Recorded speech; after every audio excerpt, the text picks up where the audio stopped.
자, 오늘 사무엘상 28장인데 사무엘상 28장은 사울 가문이 이제 몰락하게 되는 정점에 이른 그런 장이라고 할 수가 있어요.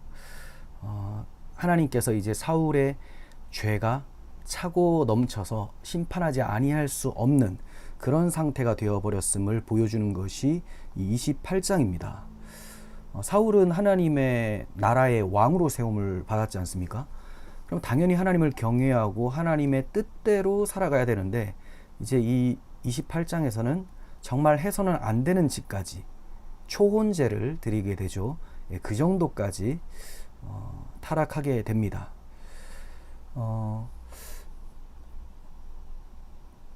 하나님께서 이 다윗을 심판하시기 위해서 이제 블레셋이라는 적국을 들어서 사용하시는 내용이 서두에 나오게 돼요. 그러니까 하나님께서는 직접 치실 수도 있고 또 대적을 도구로 삼아서 치실 수도 있으신 분이시죠. 자, 그런데 1절이 어떻게 시작되는지 1절, 2절을 봅니다. 그때 블레셋 사람이 이스라엘과 싸우려고 군대를 모집한지라. 블레셋 사람들이 이스라엘과 싸우려고 한다. 사울이 블레셋에게 전투 중에서 죽임을 당하게 되거든요. 물론 이제 스스로 목숨을 끊게 되지만 이제 그의 종말이 가까이 왔다라는 것을 1절에서부터 예고를 하고 있는 거예요. 자, 그런데 문제가 뭐냐면 블레셋 왕 아기스가 그 군대를 모집을 하는데 다윗이 지금 아기스에게 피해서 망명한 상태죠. 다윗에게 군대 출전하라고 하는 거예요. 굉장히 골치 아픈 상황입니다. 다윗이 출전하게 되면 자기 동족을 죽여야 되는 상황, 그리고 그냥 동족이 아니라 자기 백성이 될 사람들이잖아요. 하나님께서 기름을 부어주시고 앞으로 세워주실 왕이다라고 선택해 주셨는데 그가 지금 자기 백성을 죽여야 되는 상황, 이렇게 되어버렸습니다. 계속 읽어봅니다. 1절 보시면 너는 밝히 알라. 너와 내 사람들이 나와 함께 나가서 군대에 참가할 것이니라. 다윗이 아기스에게 이르되 그러면 당신의 종이 제가 어떻게 행해야 되겠습니까? 이렇게 묻는 거예요. 아기스가 다윗에게 말합니다. 자, 내가 너를 영원히 내 머리를 지키는 자로 삼겠다. 내 옆에 꼭 붙어서 나를 잘 호위해라. 이렇게 얘기를 합니다. 27장 마칠 때도 굉장히 치욕스러운 문구로 마치게 되죠. 그가 영원히 내 부하가 될 것이다. 그리고 2절에서는 영원히 내 머리를 지키는 호위병으로 삼겠다. 하나님께서 세우실 왕인데 지금 적국에, 블레셋은 이스라엘의 대적자잖아요. 여기에 그 머리를 보호하는 자. 참 이렇게 다윗이 전락하게 됩니다. 다윗이 두려움에 빠져서 하나님의 또 약속을 잠깐 망각하고 그냥 자기의 꾀를 부려서 망명한 결과죠. 자, 그런데 가만히 내버려두면 이렇게 다윗도 큰 위기에 빠지게 될 수 있지만 하나님께서 그를 건져내세요. 그게 이제 29장에 나오게 되는데 정말로 군대 출전을 하게 돼요. 전쟁에 가담하게 되는데 그 직전에 블레셋 사람들이 용납치 않아서 다윗이 참여를 할 수 없게 되고 결국은 블레셋만 사울 군대와 싸우게 되는 하나님의 보호하심이 있었어요. 하지만 사울에게는 그러한 보호하심이 없습니다. 왜 그러냐? 다윗은 늘 하나님 앞에 겸손하고 회개하는 자세를 취하지만 또 하나님께서 택하여 기름 부어 주신 왕이지만 사울 같은 경우는 사람이 세웠고 하나님께서 그러한 약속을 하신 적도 없고 또 그는 자기의 죄를 회개치 않습니다. 이 회개치 않음이 얼마나 무서운지를 오늘 본 장을 통하여서 우리가 알게 됩니다. 3절 보시면 사무엘이 죽었으므로 온 이스라엘이 그를 두고 슬피 울며 그의 고향 라마에 장사하였고 사울은 신접한 자와 박수를 그 땅에서 쫓아내었더라. 이거는 지금 당장에 있었던 일이 아니에요. 이 3절은 앞서 있었던 내용을 다시 기록을 하고 있는 거예요. 사무엘이 죽은 것은 25장이죠. 25장 1절에서 사무엘이 죽음에 이렇게 말씀을 하거든요. 근데 여기에 굳이 이 말씀을 삽입하는 이유가 뭔가? 사무엘이 죽었다라는 표현이 나왔죠. 두 번째는 신접한 여인을 이전에 사울이 쫓아냈어요. 박수 무당 다 쫓아냈어요. 자, 이 두 가지. 뒤에 가면 사무엘을 불러 올리려고 하고, 또 하나 이 신접한 무당을 다시 찾아와요. 자기가 쫓아냈다가 자기가 찾으러 갑니다. 그리고 죽은 사무엘을 불러 올리죠. 이것을 얘기하기 위해서 3절이 들어가 있는 거예요. 그래서 3절을 통해서 야, 이제 사울이 얼마나 그 타락의 길로 깊이 빠져 있는지 이걸 드러내고 있는 거죠. 자, 5절 보시면 사울이 블레셋 사람들의 군대를 보고 두려워서 그의 마음이 크게 떨린지라 두려움이 찾아왔습니다. 자, 그러면 여호와께 여쭤봐야 되겠죠. 그런데 처음부터 무엇을 하든지 다 항상 하나님께 여쭈어 봐야 되는데 그렇지 않다가 자기가 위기에 처하자 이제 두려워서 하나님을 찾습니다. 하지만 하나님께서 꿈으로도 우림으로도 선지자로도 대답하지 아니하셨다. 이게 무슨 말이냐? 버리셨다라는 거예요. 이제 끝나버렸습니다. 하나님의 기회의 때가 다 지나가 버렸어요. 사울이 그의 신하에게 이르되 나를 위하여 신접한 여인을 찾으라. 그에게 묻겠다. 하나님이 말씀하시지 않으시니까 이제 신접한 여인을 찾아서 그에게 묻겠다라고 해요. 하나님이 그의 왕이 아닌 거죠. 자기가 쫓아냈었던 그 무당이 자기의 왕이 되어버리고 자기가 기댈 바위처럼 생각을 하고 있는 겁니다. 자, 그래서 엔돌에 신접한 여인이 있다라는 소식을 듣고 글로 내려가게 되는데 이 엔돌이라는 곳이 블레셋과 굉장히 가까운 위치에 있습니다. 자, 그러다 보니까 사울과 수행원이 변장을 하고 가요. 블레셋한테 들키면 공격을 당하겠죠. 두려워서 변장을 하고 내려가게 됩니다. 그러니까 얼마나 두려움에 많이 빠져 있고 겁먹은 상태입니까? 자, 그리고 또 말하기를 8절 변장하고 두 사람과 함께 가요. 그런데 또 얘기를 하죠. 나를 위하여 신접한 술법으로 내가 내게 말하는 사람을 불러 올려라. 그 여인에게 나를 위하여. 지금 사울이 두 번 얘기했는데 그 두 번 다 자기중심적이죠. 나를 위해서. 뭐 국가를 위해서도 아니에요. 하나님 나라를 위해서도 아니고 하나님의 영광을 위해서도 아니에요. 자기 목숨 부지하기 위해서 나를 위하여 신접한 술법을 부려서 죽은 사람을 불러 올려라. 이렇게 얘기를 하고 있어요. 그랬더니 여인이 아유 무슨 말입니까? 지금 사울 왕께서 우리 다 쫓아내버렸고 이제 이 짓을 하면 죽인다고 했습니다. 절대 안 됩니다. 사울인 줄 몰라요. 변장을 했기 때문에. 그랬더니 아이 걱정하지 마라. 괜찮다. 그래요. 그래서 사울이 여인에게 사무엘을 불러 올려라. 이렇게 얘기를 하죠. 사무엘을 불러 올려라. 13절 보시면 여인이 사울에게 이르되 내가 영이 땅에서 올라오는 것을 보았나이다. 이제 사울이 놀랐어요. 그 사람의 모양이 어떠하냐? 이렇게 얘기를 해요.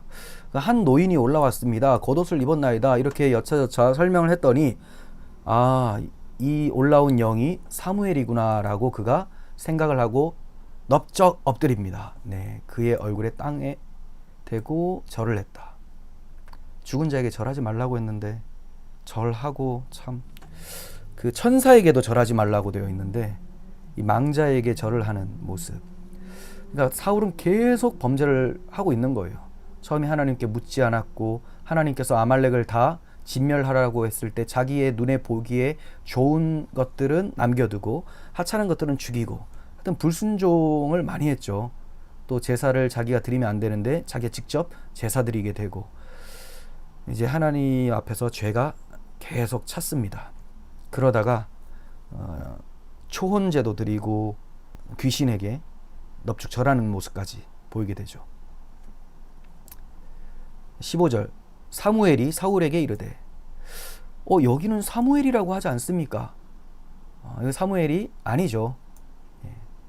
그 사울이 인식했을 때 사무엘로 본 거예요. 자, 생각해 보세요. 그 죽은 사람은 어디로 갑니까? 하나님 품이냐 하나님 품 밖이냐, 낙원이냐 음부에 처하게 되느냐, 둘 중에 하나죠. 죽으면 바로 심판대 앞에서 섭니다.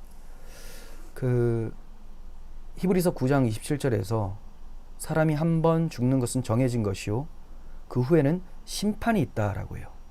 그 하나님의 심판대를 거스르고 구천을 떠도는 이런 영혼이 있을 수가 있느냐? 없다는 거죠. 그래서 초혼제라는 것은 마귀의 상술입니다. 마귀가 자기 고객들을 모으기 위해서 하는 행동이 바로 초혼제죠.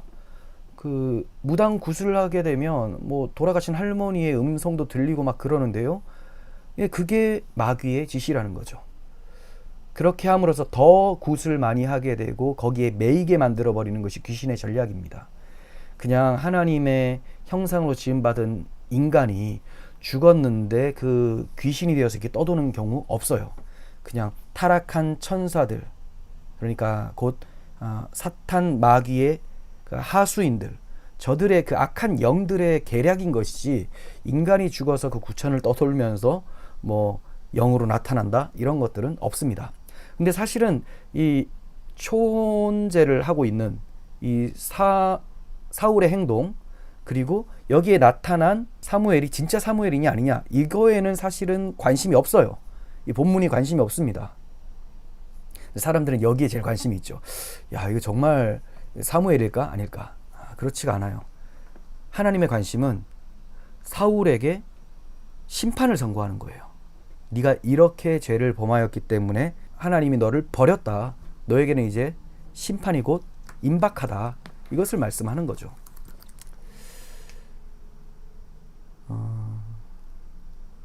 그래서 여기 보시면 우리가 좀 혼란스러운 게 그 사무엘처럼 보이는 이 귀신이 올바른 말을 한다는 거예요. 올바른 말. 자, 보세요. 15절 사무엘이 사울에게 이르되 네가 어찌하여 나를 불러올려서 나를 성가시게 하느냐. 마치 진짜 사무엘인 것 같죠. 사무엘은 지금 하나님 품에서 안식하고 있습니다. 이거는 가짜예요. 사울이 대답하되 나는 심히 다급합니다. 심히 다급하다. 네. 다급할 만도 하나님을 의지하지 않았으니까 얼마나 다급하겠습니까? 그 이사야 28장 16절에 보면 다급하지 않기 위해서는 하나님께서 세워주시는 기초돌, 바로 예수 그리스도를 붙잡아야지만 다급함을 면한다라고 되어 있어요. 근데 지금 하나님의 언약 버리고 하나님을 신뢰하지 않으니 다급할 수밖에 없습니다. 나중에 한번 찾아보세요. 이사야 28장 16절인데 다급함은 하나님의 언약, 하나님을 신뢰하지 않을 때 나타나는 현상. 자, 그래서 블레셋 사람들은 나를 향하여 군대를 일으켰고 하나님은 나를 떠나서 다시는 선지자로도 꿈으로도 내게 대답하지 아니하시기로 내가 어떻게 행해야 될지 몰라서 당신을 불러 올렸습니다. 이렇게 얘기를 했어요. 사무엘이 이르되 여호와께서 너를 떠나 내 대적이 되셨거늘 네가 어찌하여 내게 묻느냐. 이거 맞는 말이잖아요. 네. 귀신도 맞는 말을 합니다. 자, 여호와께서 너를 떠났다. 맞죠? 그리고 여호와께서 내 대적이 되었다. 맞아요. 왜냐? 여호와께서 세워주신 왕 다윗이죠. 다윗과 대적 관계에 놓이니까 그가 여호와의 대적이 되는 거죠. 자, 17절 여호와께서 나를 통하여 말씀하신 대로 내게 행하사 나라를 내 손에서 떼어 내 이웃 다윗에게 주셨느니라. 네, 그죠? 다윗에게 주셨다. 다 맞는 말입니다. 그리고 18절 계속 맞는 말만 해요. 여호와의 목소리를 순종하지 아니하고 그의 진노를 아말렉에게 쏟지 아니하였으므로 여호와께서 오늘 이 일을 내게 행하셨고, 자, 나쁜 일을 한 거 그대로 얘기하고 있죠. 그리고 여호와께서 이스라엘을 너와 함께 블레셋 사람들의 손에 넘기시리니 내일 너와 내 아들이 나와 함께 있으리라. 무슨 말입니까? 지금 사무엘로 둔갑한 이 귀신. 근데 지금 사무엘이 어떻게 되어 있어요? 죽어서 장사되었잖아요.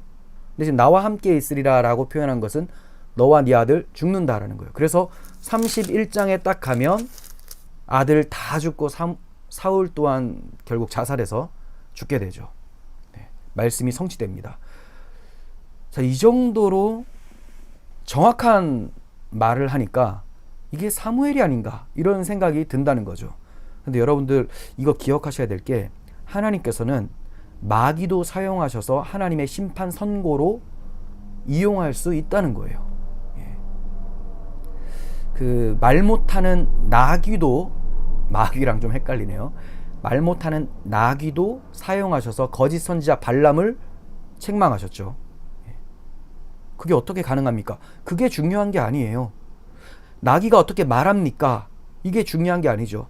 어떻게 죽은 자를 불러 올립니까? 이런 게 중요한 게 아니에요. 관심은 거기 있는 것이 아니라 하나님께서 심판을 하신다는 데 있어요. 책망하신다. 그래서 열왕기상 22장 22절 외우기는 좀 쉬워요. 2222. 예. 여기 보면 이제 거짓말하는 영이 여호와 앞에 나와서 제가 무엇을 하면 됩니까? 거짓말하는 영을 저 거짓 선지자들의 입에 집어넣어라. 그랬더니 거짓 선지자들의 입에 그 영이 들어가서 계속 잘못된 것을 얘기를 합니다. 네. 그 거짓말하는 영은 이제 사탄이죠. 그 마귀의 영입니다. 마귀의 영. 자, 이것들이 이제 들어가서 거짓 선지자들의 입을 주관해 버려요. 그때 말을 했었던 사람들 중에 대표적인 사람이 시드기야라고 하는 거짓 선지자예요. 근데 미가야라고 하는 참된 선지자가 있었어요. 근데 이 거짓 선지자가 미가야가 참말을 하니까 뺨을 때리면서 막 이제 박해를 합니다. 이러한 모습, 하나님께서는 사탄도 사용하셔서 심판 선고를 하실 수가 있다. 자, 이 점을 여러분들께서 기억을 하셔야 돼요. 결국은 이 사무엘로 둔갑한 귀신이 하나님께서 앞으로 어떻게 하실지를 그대로 선포를 하게 된 것이죠. 자, 그랬더니 20절 사무엘이 갑자기 땅에 엎드러지니 이는 사무엘의 말로 말미암아 심히 두려워하며 또 그의 기력이 다하였으니 이는 그가 하루 밤낮을 음식을 먹지 못하였다. 이렇게 말씀합니다.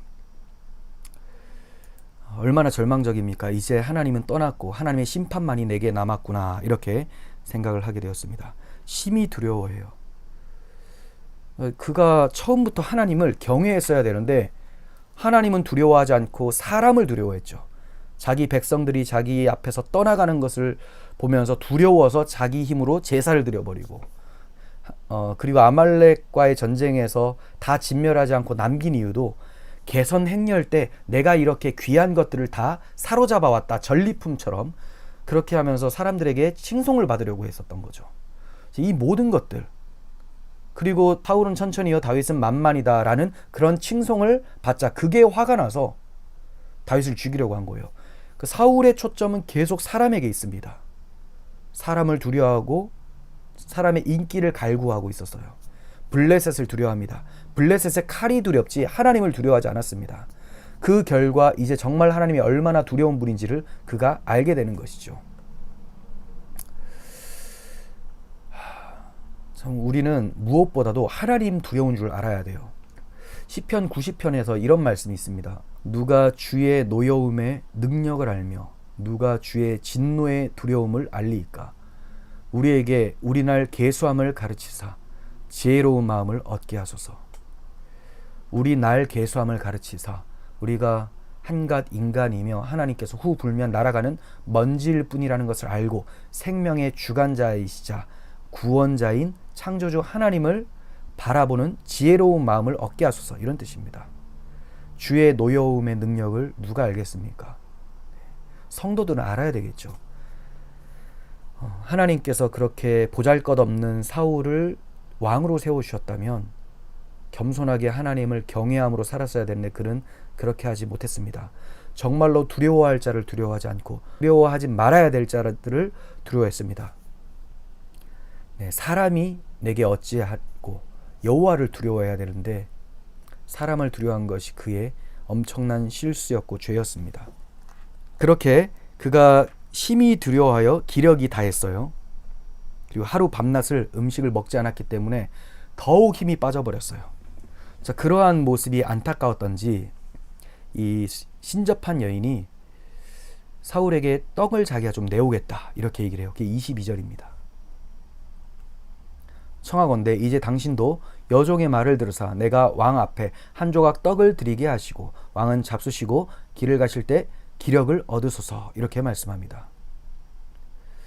이건 먹어야 될까 말아야 될까요? 정말로 중요한 것은 하나님 앞에 회개해요. 회개하고 하나님의 약속을 붙잡는 것. 그게 생명 양식이지. 지금 이 떡 하나 먹느냐 마느냐 이게 핵심이 아닌데 그것도 누가 주는 떡입니까? 무당이 주는 떡이에요. 이거 먹고 지금 기운 차리면 안 되죠. 하나님으로 인하여서 기운을 차려야 되는데 그가 처음에는 거절합니다. 아, 싫다. 이것도 신앙의 행위 때문에 거절하는 게 아니에요. 그냥 자포자기 상태에서 안 먹겠다 했는데 강권하니 먹게 돼요. 자, 강권하네. 일어나서 침상에 앉고 여인이 송아지를 삶고 또 무교병을 만들어서 주어서 사울 앞에 그리고 신하들 앞에 내놓으니 그들이 먹고 일어나서 그 밤에 가니라. 이렇게 말씀합니다. 참 이 모습이 굉장히 섬뜩합니다.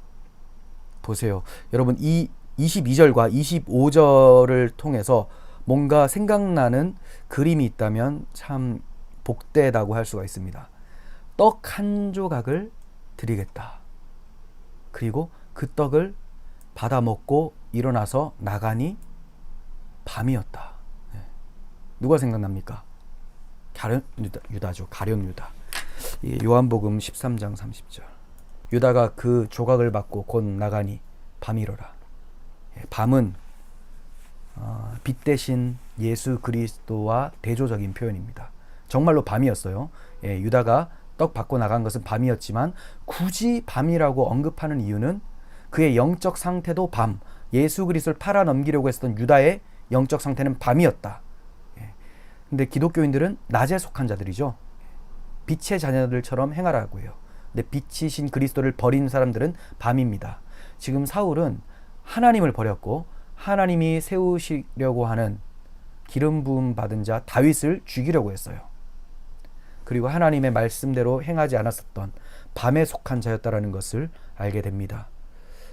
여인의 떡을 받아들고 그것이 생명 양식인 것처럼 먹고 기운을 차렸으나 그 기운 차린 것이 여호와의 진노를 피해갈 수가 없었습니다. 결국 31장 가서 블레셋과의 전투 중에 큰 부상을 입고 스스로 목숨을 끊음으로써 그가 밤에 속한 자였다라는 것을 나타내 보이게 되는 것이죠. 우리에게 정말 중요한 것이 무엇일까요? 하나님께서는 회개하라고 하세요. 회개하라. 언제든지 회개하면 돌아올 수 있습니다. 회개할 수만 있다면 그건 소망이 있는 거예요. 근데 회개하지 않는 것이 진정한 끝입니다. 시편 7편 12절 보시면 사람이 회개하지 아니하면 그가 그의 칼을 가시며 그의 활을 이미 당기어 예비하셨도다. 회개하지 않으면 하나님이 칼을 갈았어요. 활을 당겼어요. 심판이 임박하다는 건 딱 놓으면 그냥 심장을 관통하게 되는 거죠. 그 정도로 회개치 않는 것이 상당히 위험하다라는 것을 말씀합니다. 에스겔 18장 30절 이하도 하나님의 마음은 심판에 초점이 있는 것이 아닙니다. 어떻게든 돌아오라. 주 여호와의 말씀이니라. 이스라엘 족속아 내가 너희 각 사람이 행한 대로 심판할지라. 너희는 돌이켜 회개하고 모든 죄에서 떠날지어다. 그리한즉 그것이 너희에게 죄악의 걸림돌이 되지 아니하리라. 너희는 너희가 범한 모든 죄악을 버리고 마음과 영을 새롭게 할지어다. 이스라엘 족속아 너희가 어찌하여 죽고자 하느냐. 주 여호와의 말씀이니라. 죽을 자가 죽는 것도 내가 기뻐하지 아니하노니 너희는 스스로 돌이키고 살지니라. 네, 스스로 겸비하여서 하나님 앞에 철저하게 회개했어야 되는데 사울은 그렇게 하지 않았습니다. 오히려 신접한 여인을 붙잡았어요. 그리고 이렇게 심판 선고가 주어졌음에도 회개하지 않았어요. 그냥 기력이 다하여서 체념한 채 돌아가려고 했었죠. 이 상태가 바로 밤의 모습입니다. 오늘날 기독교인들이 자주 넘어지죠. 넘어질 수는 있어요. 그런데 문제는 왜 계속 자주 넘어지냐. 회개치 않으니 그 성령께서 그들의 삶을 주장하셔서 강권적으로 이끌어가지 않으시는 것이죠. 성령께서는 인격적인 하나님이십니다. 이 하나님의 그 영, 인격적인 하나님을 모독하면 성령께서 더 이상 말씀하지 않으시죠. 그러면 마음이 강팍해져서 회개조차 나오지 않게 됩니다. 물론 참된 그리스도인과 사울의 모습은 좀 다르죠. 사울은 거듭난 사람은 아니었습니다. 하지만 하나님의 그 백성의 왕으로 세움을 받았고 하나님의 말씀을 들었었던 사람이에요. 그가 하나님 앞에 회개했으면 되었을 텐데 그렇지 않았습니다.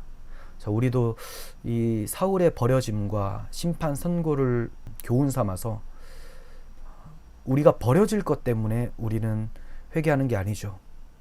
내가 하나님 자녀답게 올바르게 살고 있느냐, 더 하나님께 영광을 드려야 되는데 그렇게 돌리지 못한 나의 모습을 회개하고 이제 앞으로 더 하나님의 백성답게 자녀답게 살아가겠노라고 회개하며 결단하는 모습, 이러한 모습이 우리에게 필요합니다.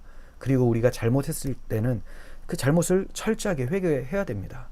그렇지 않으면 점점 마음이 강팍해지고 결국 그리스도를 저버릴 수 있게 됩니다. 그것은 처음부터 그들에게 성령께서 거듭나게 하는 역사가 없었다라고 드러나게 되는 것이죠. 계시록 2장 4절에서 5절도 한번 보겠습니다. 이거 보고 이제 마쳐야 되겠네요. 그러나 너를 책망할 것이 있나니 에베소 교회에게 책망하시는 거예요. 너의 처음 사랑을 버렸느니라. 그러므로 어디서 떨어졌는지를 생각하고 회개하여 처음 행위를 가지라. 만일 그리하지 아니하고 회개치 아니하면 내가 내게 가서 내 촛대를 그 자리에서 옮기리라. 에베소 교회가 회개했을까요? 아닙니다. 결국은 에베소 교회도 다 멸망당하고 이제 역사 속에서 사라져 버렸습니다. 에베소 교회가 처음에 잘 나갔죠. 우리가 에베소서를 공부를 하면서 그래도 사랑이 있고 믿음의 그 본을 보였었던 그런 교회였는데 또 디모데전서 오늘 시작하게 됐어요. 디모데전서를 보면 에베소 교회의 이단들이 침투해서 많이 혼란스럽게 했습니다. 디모데가 목회를 했지만 방어를 잘 했지만 시간이 지나면서 또다시 타락하게 되고 잘못된 교훈들이 들어오게 되었습니다. 이때 저들이 빨리 복음 앞으로 돌아가면서 회개를 했어야 되는데 그렇지 않았습니다. 오늘날 한국 교회가 잘못 가고 있는 것 많이 보입니다. 우리 교회도 뭐 잘하고 있다라고 할 수가 없겠죠. 우리는 여기에 무관하다라고 하는 것은 정말로 교만한 짓입니다.